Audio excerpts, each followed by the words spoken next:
Olá, pessoal, tudo bem? Boa noite. Nossa aula 3 é sobre autonomia municipal. Então, dando continuidade aos estudos sobre a estrutura e as questões de governança municipal, hoje a gente vai falar sobre a autonomia municipal, faz parte da disciplina de governança pública municipal e regional 1. Então, quando que o município passa a ter autonomia? Né? A aula passada nós falamos sobre a construção, né, a formação dos municípios e a construção histórica. E quando que os municípios, então, passaram a ter essa autonomia? Ela surgiu, conforme os estudos e as orientações, essa autonomia efetivamente surgiu a partir da Constituição de 88.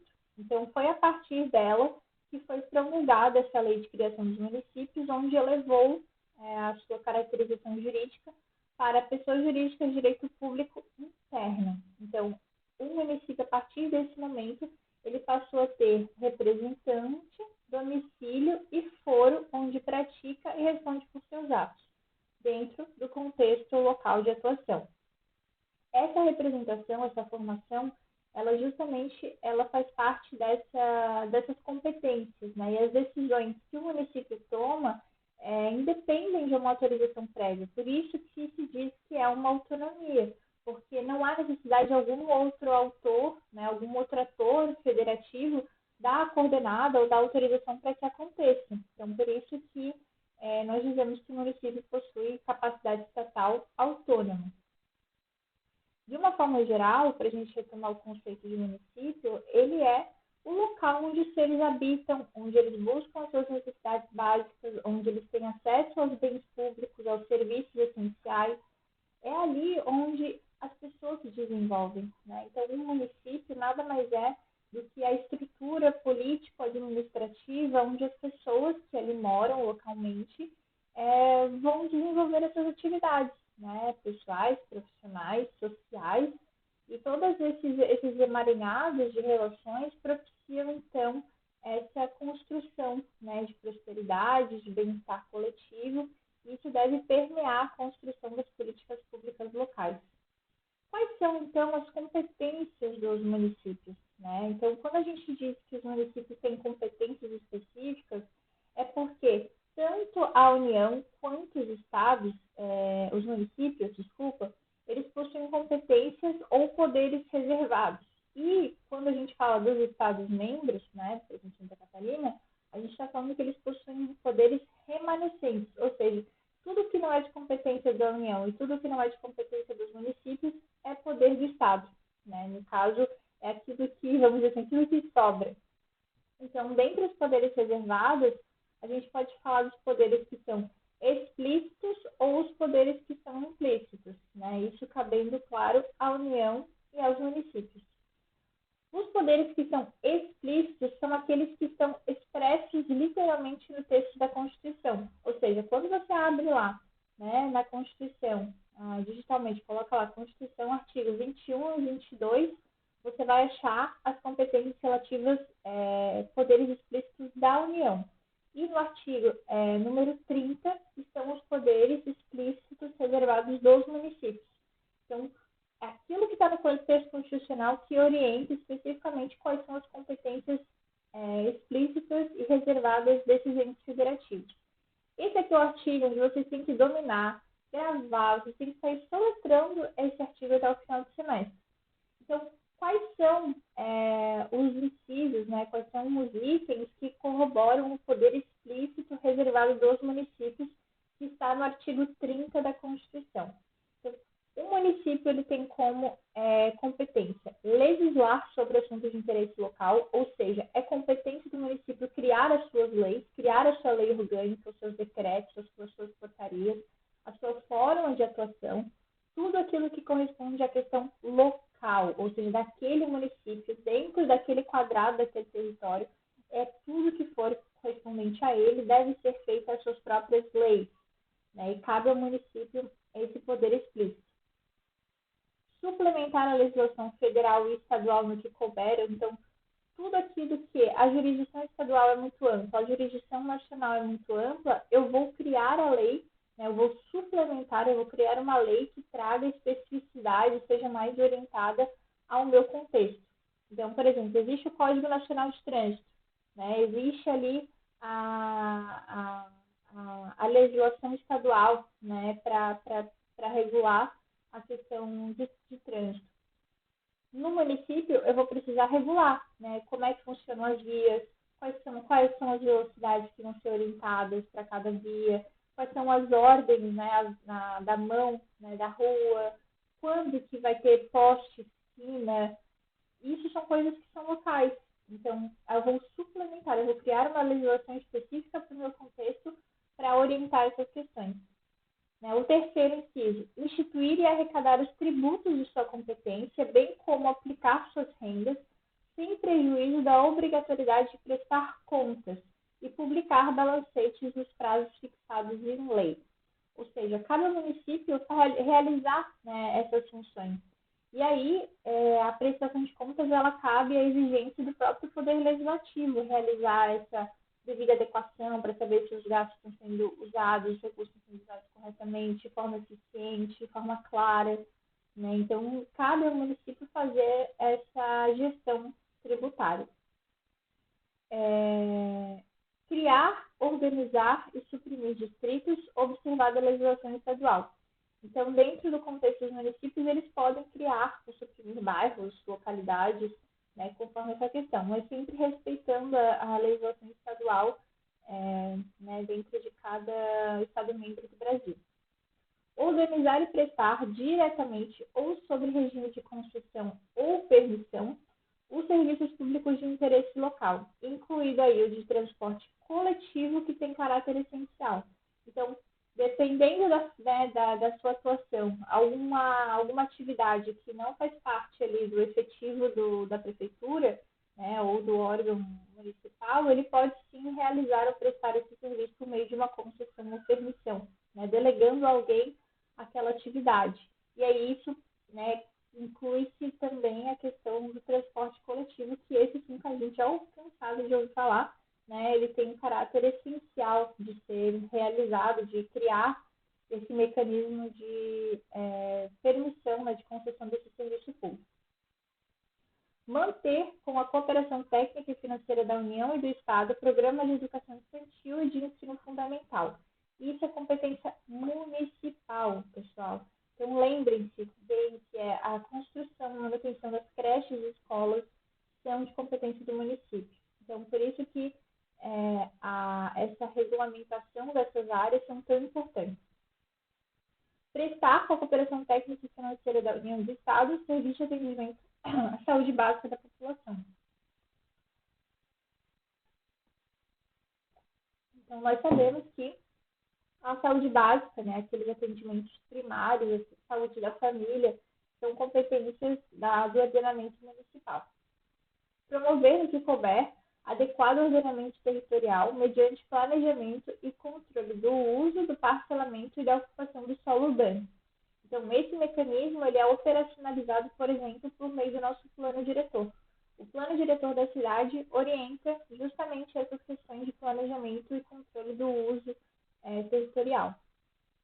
E, por fim, promover a proteção do patrimônio histórico-cultural local, observada a legislação e ação fiscalizadora federal e estadual. Então, criar nomes de ruas, nomear patrimônios, criar datas culturais, né, calendário cultural, inserir, nomear pessoas que tenham representatividade, que tenham relevância para o município, isso tudo está dentro dessas atribuições. O que são os poderes, então, chamados implícitos? Né? Poderes implícitos são aqueles que não são explícitos. Ou seja, aquilo que não está no texto da Constituição, relembrando agora, por exemplo, esse artigo 30. Então, tudo que não está escrito lá no texto da Constituição, mas que, de alguma forma, implicitamente, né? Ou seja, indiretamente, faz parte, sim, da competência daquele ente federativo. Então, a primeira hipótese é que, assim, do poder explícito de instituir um tributo, resulta no poder implícito de arrecadá-lo. Então, se eu estou arrecadando, né, se eu estou instituindo um tributo, de alguma forma eu tenho que arrecadar. Então, da mesma forma, do princípio federativo, resulta para a União o poder de dividir o território nacional em estados autônomos. Né? Então, se tem um princípio federativo de que a União vai coordenar os Estados-membros, então cabe a ela realizar essa divisão.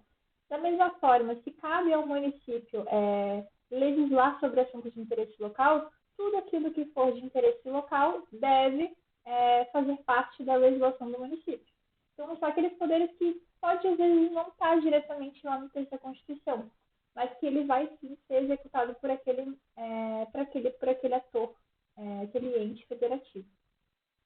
E os coitados dos estados, gente? Eles são os poderes remanescentes, ou competências residuais. Então, como observado, né, a União e os estados eles têm os poderes reservados e os estados-membros as competências residuais. Então, remanescem sobre todos os poderes que não são expressamente reservados ou implicitamente à União ou aos municípios. Então, quando aquilo não está no texto da Constituição e de alguma forma faz parte dentro daquela divisão territorial do Estado, cabe a ele realizar as atividades ou as ações para coordenar as questões locais, né, e fazer essa conexão com os interesses e as coordenações da União e dos municípios.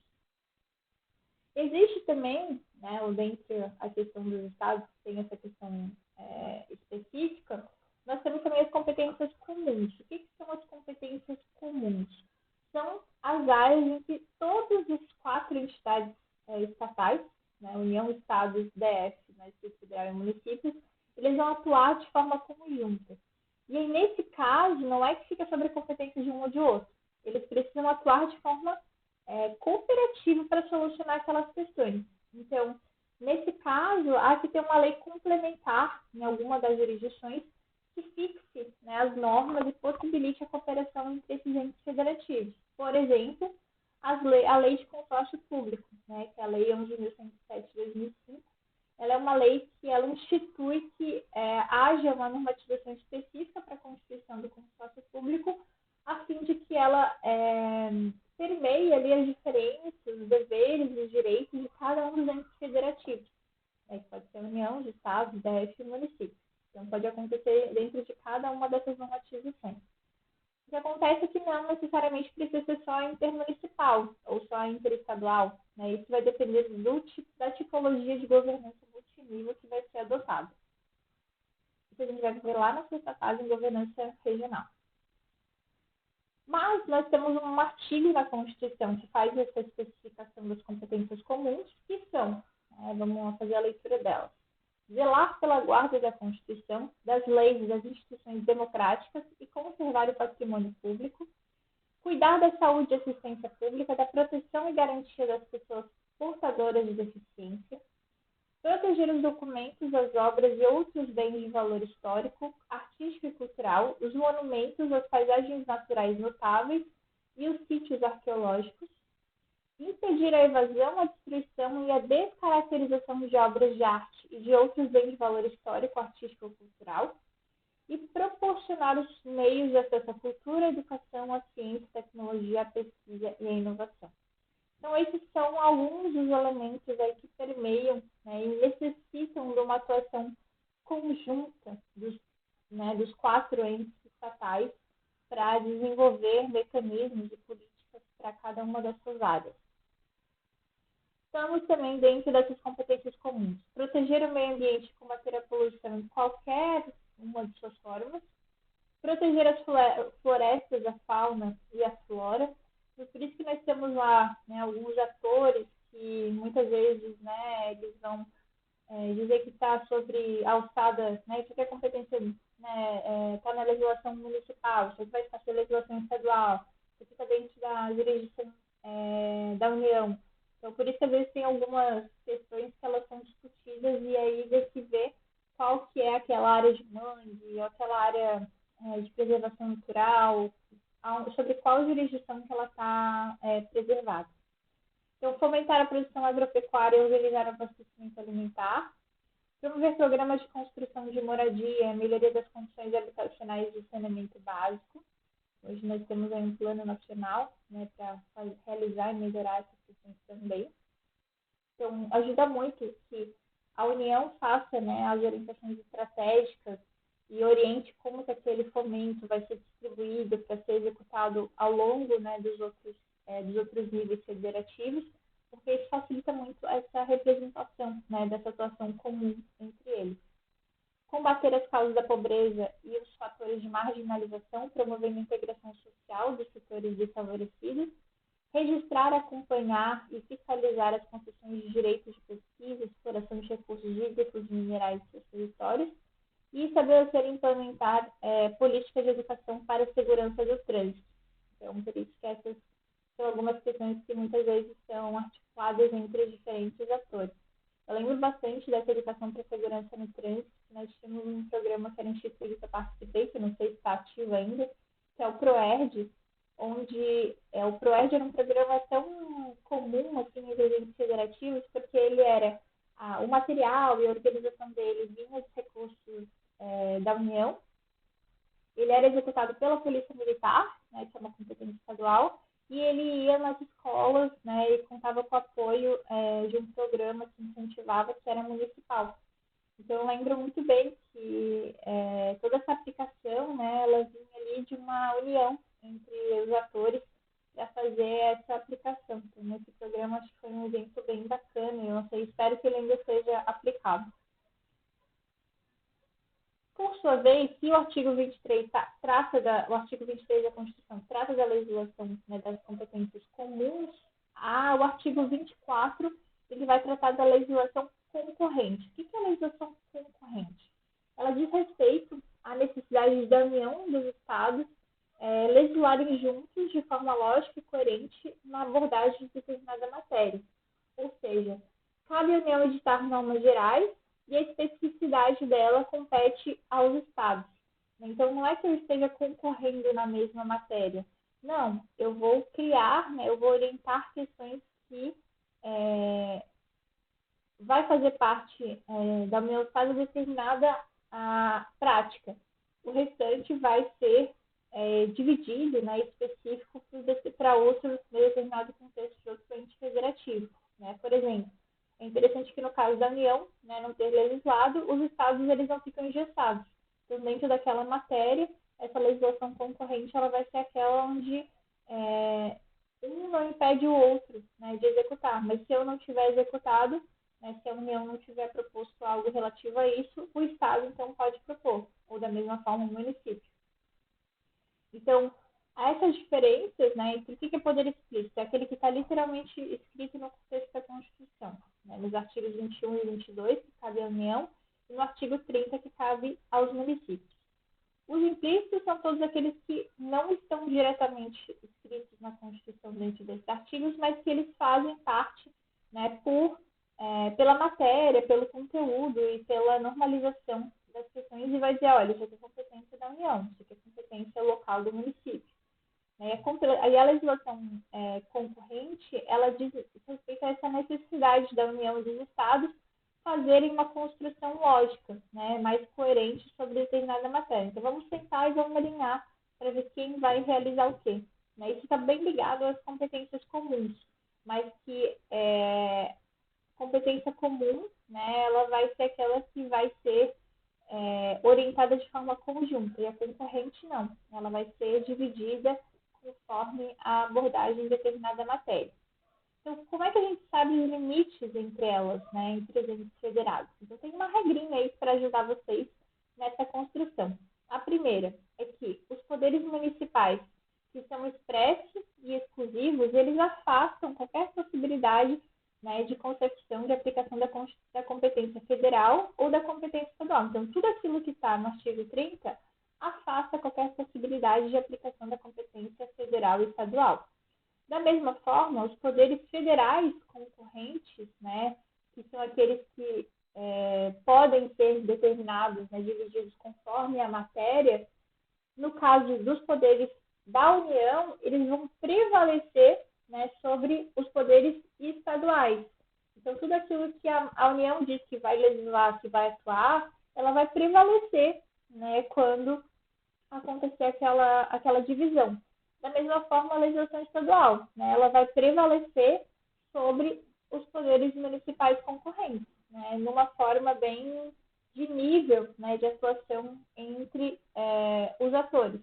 Então, por exemplo, o plano nacional, né, ele vai orientar uma normatização específica estratégica da União, que aí, por sua vez, vai prevalecer sobre o que o poder estadual indicar, e por sua vez vai ser normalizado, vai ser normatizado ao nível local, que no caso é o poder municipal. Então, compete ao município legislar sobre tudo aquilo que é de interesse local, de interesse específico daquele, né, daquela especificidade, daquela divisão territorial. E esses assuntos, né, o interesse local, ele se caracteriza pela predominância e não pela exclusividade do município em relação ao Estado e da União. Por exemplo, legislar sobre interesse local. Né? A súmula, né, do STF, a 645, ela fala sobre a questão do funcionamento de horário do comércio local.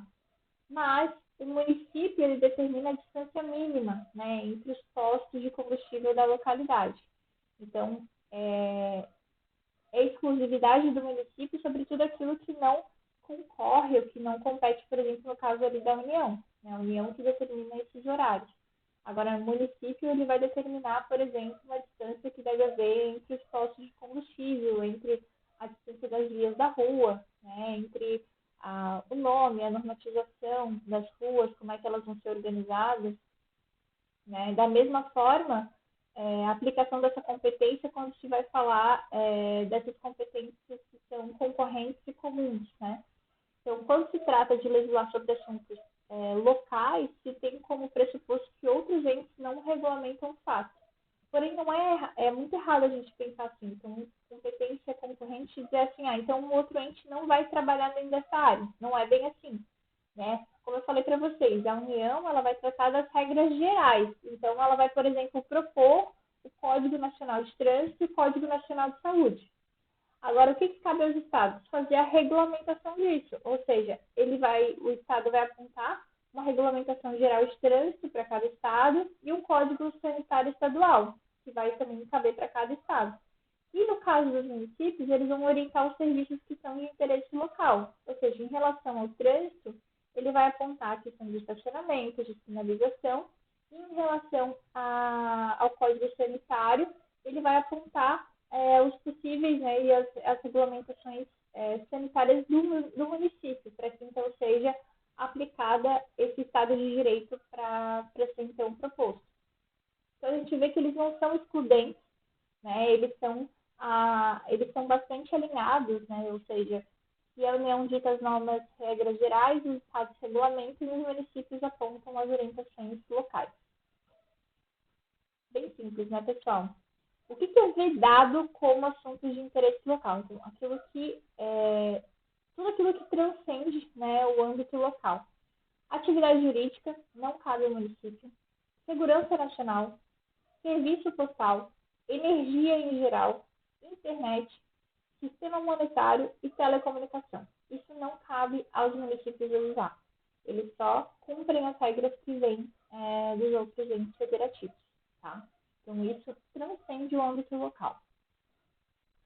Para pensar, né, hoje nós temos em voga aí em discussão o que nós chamamos do novo Pacto Federativo.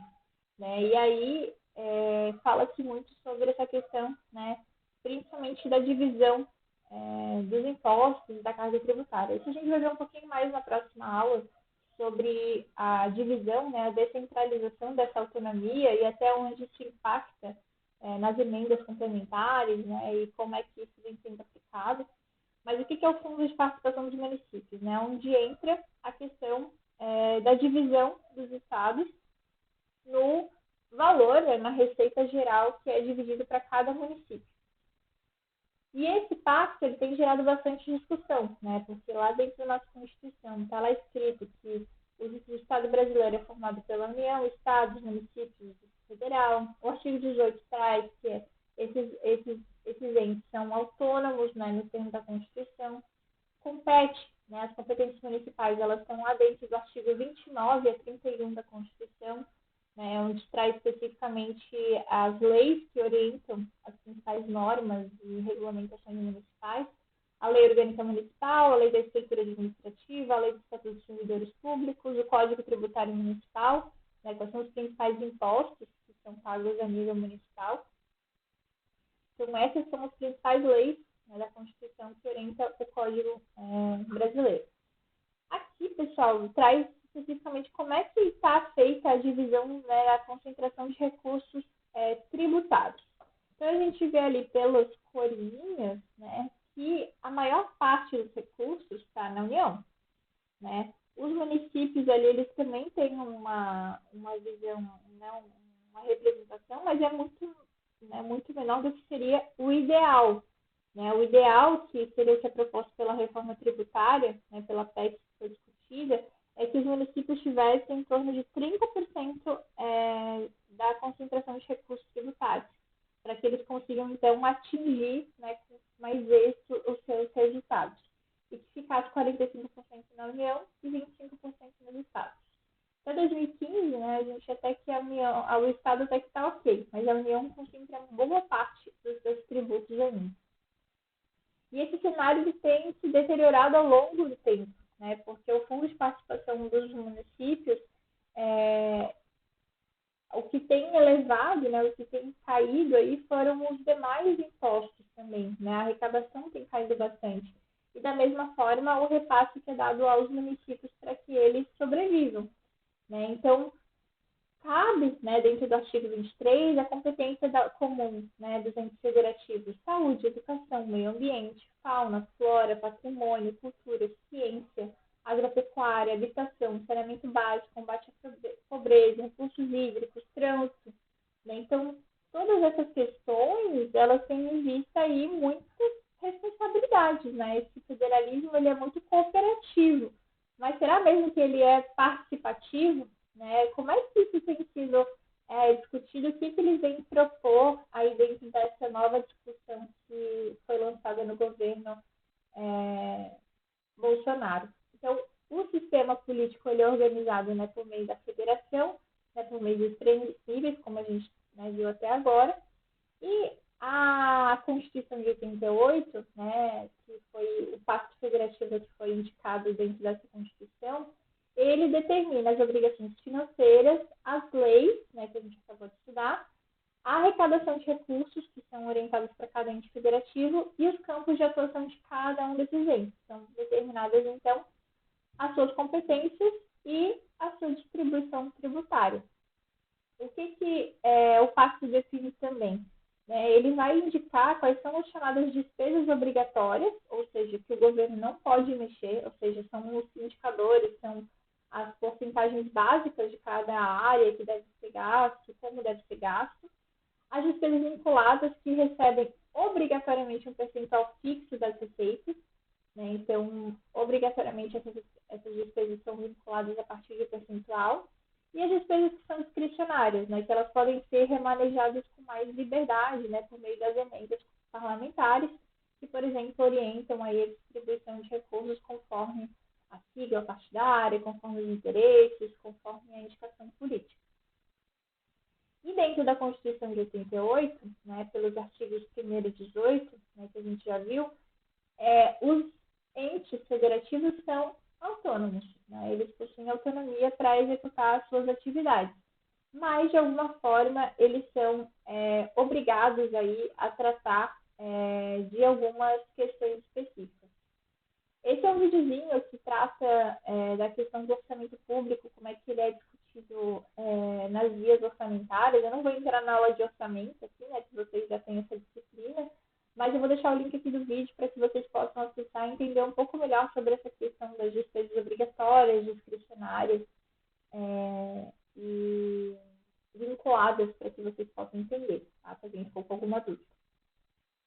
Vamos falar sobre essa questão do Pacto Federativo, né? O que acontece? Essas competências que são definidas, né, que definem aí a competência exclusiva e reservada dos municípios e do artigo que compete a competência reservada da União, elas vão ajudar basicamente a orientar como é que vai funcionar o pacto, né, dentro dessa arrecadação e distribuição das receitas entre os entes federativos. Então, hoje, né, a Constituição ela vincula obrigatoriamente uma parcela das receitas a algumas determinadas despesas, né? E da mesma forma, traz a obrigatoriedade das despesas, como no caso da educação, né, e da saúde, que alguma parcela deve ser gasta, né? Qual parcela deve ser gasta em cada nível de governo. A gente vai ver também na nossa próxima aula. E o que isso pode mudar com esse novo Pacto Federativo, chamado de Plano Mais Brasil? Né? No início, novembro de 2019, né, o governo recebeu algumas emendas à Constituição para se mexer um pouco nesse mecanismo. Né? E aí a ideia é que essa PEC, né, do Pacto Federativo, ela funcione como algumas medidas, né, que possam alterar esse nível de formação. A ideia é dar mais autonomia financeira para os municípios, né, e de alguma forma trazer os 3 Ds, né, que o nosso ministro da Economia aponta, que é desobrigar, desindexar e desvincular. Antes da gente ter o ponto e contraponto, vamos entender quais são essas medidas que querem ser propostas.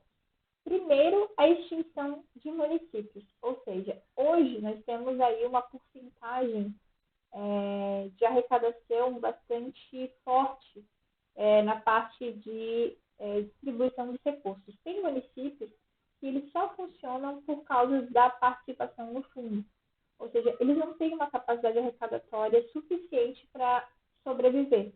Ou seja, é necessário comprovar que a arrecadação de impostos corresponde a, no mínimo, 10% da receita total do município. E caso tais municípios não consigam comprovar essa sustentabilidade financeira, eles devem ser incorporados a municípios maiores. Ou seja, seria necessário, né, porque hoje no Brasil tem 1.200 municípios com população inferior a 5.000 habitantes, e que não arrecadam e não conseguem custear a própria estrutura, ou seja, fica sempre dependendo do repasse da União e do Estado para sobreviver. E isso gera um custo excessivo e acaba não contribuindo, porque isso aumentaria o bolo, né, de distribuição de recursos para municípios maiores, podendo inclusive propiciar acesso a serviços públicos de maior qualidade. Então, ao mesmo tempo que isso ia no contrassenso, né, de criação de municípios e tudo mais, mas de alguma forma poderia ajudar, né, na unir forças para executar políticas públicas mais eficientes. Não estou dizendo que é ponto, né, nem contraponto. Reflita. Gastos com educação, saúde e educação. Então, hoje a Constituição, ela prevê, né, que cada esfera deve aplicar uma parcela mínima de arrecadação com impostos, né, dos impostos com saúde e educação. No caso de estados e municípios, 25% da receita arrecadada com impostos deve ser gasta com educação e para a União essa parcela é de 18%. E para a saúde, né, os estados é de 12% e os municípios é de 15%. Então, a ideia da PEC é unificar o piso desses gastos, né? Então, ou seja, criar uma unificação para que saúde e educação possam ser gastos na mesma linhagem, né? Na mesma base, e que isso não vai existir um mínimo para cada área, sim um mínimo geral, ou seja, deve ser gasto, sei lá, 35% com saúde e educação. E aí cabe a cada município dizer se vai gastar mais com saúde ou mais com educação. Então, há vários questionamentos dentro dessa discussão, tá, pessoal? Porque diz que vai ser um esvaziamento do investimento em educação para ser gasto com saúde e vice-versa. Então, isso tende a dar mais discricionariedade para os municípios. E às vezes os municípios não possuem competência para tal, né, para fazer uma legislação correta e gastar corretamente. E aí é uma questão de compensação que deve ser revista. A questão da divisão dos recursos do pré-sal, então, por meio desse pacto, do pacto federativo também seria discutida a questão da participação. Né? Hoje, imposto da União é apenas repassado a estados e municípios produtores, ou seja, estados e municípios que não fazem parte, né, não possuem acesso, não possuem algum poço, né, um fósforo de petróleo dentro do seu estado ou município, não participa desses lucros. Hoje, essa lei Candir, né, que inclusive já foi aprovada, né, ela vai destinar aí, a partir do leilão, uma parte parte desses recursos também para os outros municípios e estados também, como uma forma de todo mundo sair ganhando, né, com esse bem que é um bem, né, de toda a União, todos os entes federativos. Então, essa é uma das principais questões que estão na discussão. E é uma das normas da Lei Candir, é a isenção do pagamento de ICMS sobre as exportações de produtos primários e semi-elaborados ou serviços. Ou seja, né, a lei sempre provocou polêmica justamente porque os estados, né, eles alegam perda de arrecadação devido à isenção desses produtos. E essa lei justamente vem para dar uma balanceada aí sobre essa questão. A questão das renúncias tributárias, né? Então, outra mudança que é proposta é justamente a questão de incentivo e benefício concedido a determinados setores. Então, o governo abre mão de receber parte dos impostos de determinadas empresas como uma forma de estimular esse repasse dentro dos próprios, dentro dos demais entes federativos. Então, hoje estima-se que o governo deixe arrecadar 4% do PIB, ou seja, 300 bilhões com renúncias fiscais de empresas ou pessoas físicas. Então, a proposta é reduzir o valor pela metade, né, reduzir essa renúncia. E o Conselho Fiscal da República, né, criar um Conselho Fiscal que será encarregado de monitorar a política fiscal e preservação da sustentabilidade financeira de todos os entes federados. Então, a justificativa é trazer representantes de cada um desses entes federativos, né, da Câmara de Deputados, Senado Federal, Supremo e Tribunal de Contas. Então, isso seria feita, essa reunião a cada 3 meses para contribuir. A emergência fiscal, outra também questão seria criar, né, mecanismos para auxiliar nessas representações. Então, no caso, né, desses pacotes de medidas, eles seriam regulamentados quando os entes federativos tiverem uma situação financeira irregular, que é o caso que a gente vive bastante atualmente, e aí seriam determinados gatilhos, né? Isso aí foi antes da pandemia, né? No caso agora a gente já está trabalhando nessa esfera de buscar trabalhar de forma conjunta, né? Pela fiscalização e o acionamento, né, das despesas que são relativas a cada um dos entes federativos. E outras medidas também, né, como a desvinculação de receitas públicas de órgãos, fundos de despesas, a União fica proibida de socorrer estados e municípios em dificuldades financeiras, a extinção do PPA e a restrição para creches de estados e municípios. Gente, eu fiz aqui, passei ponto a ponto de forma bastante abrangente. Cabe a vocês, administradores públicos, darem uma lida nesse material com mais ênfase, com mais crítica, né, e que vocês possam também se informar mais. Também deixo aqui um link, né, para vocês assistirem essa reportagem, para a gente poder trabalhar com mais ênfase. Então, quais são os pontos positivos e negativos? As principais justificativas estão justamente na fragilidade fiscal dos entes federativos, na falta de flexibilidade orçamentária, que são as principais questões que vão ser discutidas e propostas dentro das ações do Pacto Federativo, e os argumentos contrários, né, a essa formulação é justamente porque não protege os mais pobres, né, é um trecho aí que ressalta a desigualdade regional e desobriga o poder público de construir escolas, né, então aí possibilita a questão de ampliação do voucher, né, para compra de vagas em escolas privadas para aplicação da escola pública, da educação pública. Então, por causa daquela questão de desvincular a obrigatoriedade de gasto com 25% de educação. Muitas questões devem ser discutidas, gente, mas vale vocês a reflexão. Muito obrigada. Nossa próxima aula a gente vai falar sobre o processo de municipalização e de descentralização. Foquem bastante no texto da Santos 2012, tá? Onde a gente vai falar sobre essa análise dessas transformações institucionais no poder municipal. Muito obrigada e fico à disposição de vocês. Até!